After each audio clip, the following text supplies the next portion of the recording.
Nous sommes en septembre. Les poissons venus dans l'étang pour se nourrir tout l'été vont repartir en mer se reproduire. C'est alors que s'ouvre une pêche traditionnelle de ces étangs, la pêche au mulet. Des filets ont été installés sur toute la largeur du plan d'eau pour obliger le poisson à se diriger vers cet entonnoir fermé par deux nasses.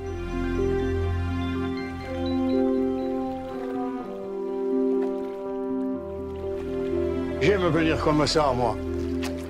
Tu ne déranges pas le poisson. Ah, c'est trop beau, regarde ça.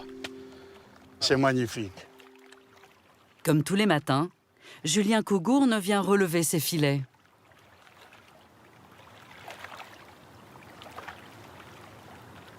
Là, on arrive sur la bordigue.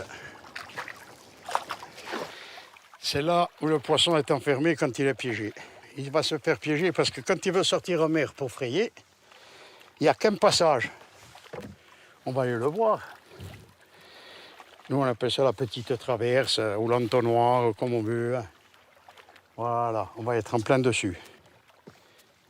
Le poisson, quand il s'enquille là-dedans, il est piégé. Comme c'est tombé, comme ça, il ne trouve plus la sortie. Il est pris entre deux filets. Parce qu'un poisson, il ne voit pas plus loin de 3 mètres, 3 mètres et demi. Là. Ça fait qu'il ne voit pas le filet en face. Et il se fait piéger. Et après, la seule sortie, c'est l'entrée de la bordigue.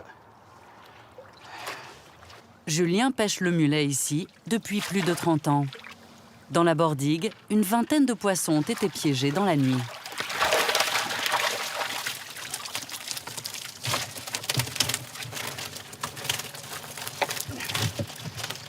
Ça, c'est le mulet sauteur qu'ils appellent.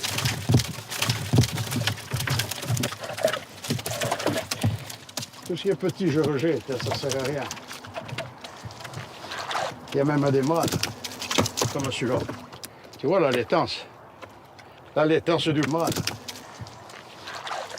Julien ne sélectionne que les femelles, car c'est avec leurs œufs qu'il va préparer le caviar de la Méditerranée. Ah, ça c'est une femelle. Elle est prête à pondre, celle-là. Mais le plus qui m'intéresse, c'est lui.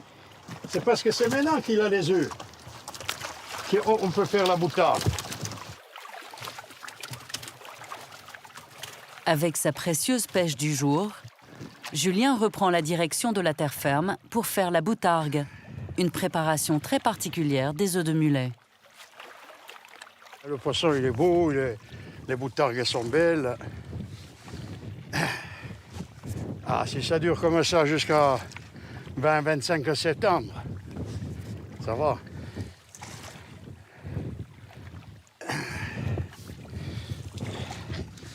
Il ne faut pas se plaindre. Il faut se contenter de ce que la nature nous donne.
Et en Corse, ça a toujours résisté. Hein.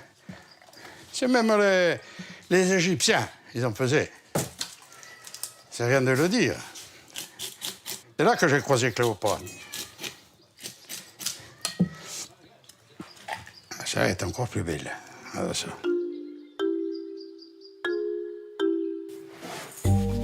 La précieuse poche est enduite de sel qui va cuire les œufs en quelques minutes. Une opération minutieuse pour laquelle Julien recrute ses amis. Je l'ai fait venir pour me donner un coup de main parce que je savais qu'il y avait du travail, un peu de travail à faire. Noumé, fais doucement, Noumé. C'est pas des mains que tu as, toi, c'est des prothèses. Je crois qu'on est brusque, mais tu pas. On les caresse. C'est de l'or en barre. C'est comme le caviar. Du caviar corse. Les grosses, des fois, ça te prend un quart d'heure, 20 minutes. Hein. Pour ça que c'est long. Quand tu dis j'ai salé pendant 4 heures, 5 heures, on dit bouh, tu en as fait, hein? Oui, j'en ai pas fait beaucoup, hein. Après 2 heures de cuisson dans le sel, les boutargues doivent être rincées abondamment. Toi, elles sont bien fermes. Il faut bien sortir le sel, hein, parce que sinon, le sel, il prend le dessus après. Le secret, c'est qu'il faut être amoureux de ça. Des fois, ils sont les plus amoureux que sa femme. Non, pas spécialement. On est amoureux du métier.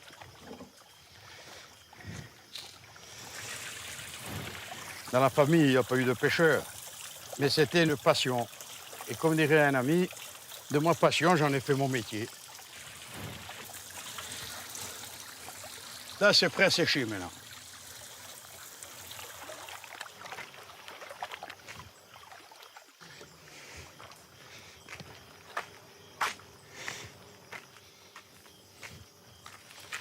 Merci. Alors, Pendant 2 semaines, Julien doit vérifier 2 fois par jour les boutargues en cours de séchage. chaque fois qu'on va les tourner, on va changer de planche. Parce qu'il reste de l'humidité dessous. Et il faut pas. À croire que des fois, on se demande si on ne vit pas que pour ça. Mais quand tu vois des bébés comme ça, c'est noble, c'est un plaisir. Eh, on fait un peu d'apéro, nous, entre amis. À la fin de la matinée, c'est l'heure de la dégustation. Il est belle, hein? Déjà la couleur et puis l'intérieur bien orange. Beau, hein? Normalement, ça se coupe à tranches fines. Lui, il n'attend pas, hein? Ouais. Julien et ses amis partagent une boutargue qu'ils mangent nature. Ça a un goût de poisson, un peu salé, séché. Vous faites comme nous, essayez de la goûter, vous allez voir. Vous allez en redemander. C'est puissant, c'est fort, mais c'est très bon. Ce qui nous Et ça pousse fait du bien, ça descend. Les grands cristaux, ils disent c'est une explosion en bouche. Nous, on ne parle pas d'explosion parce que c'est mal vu.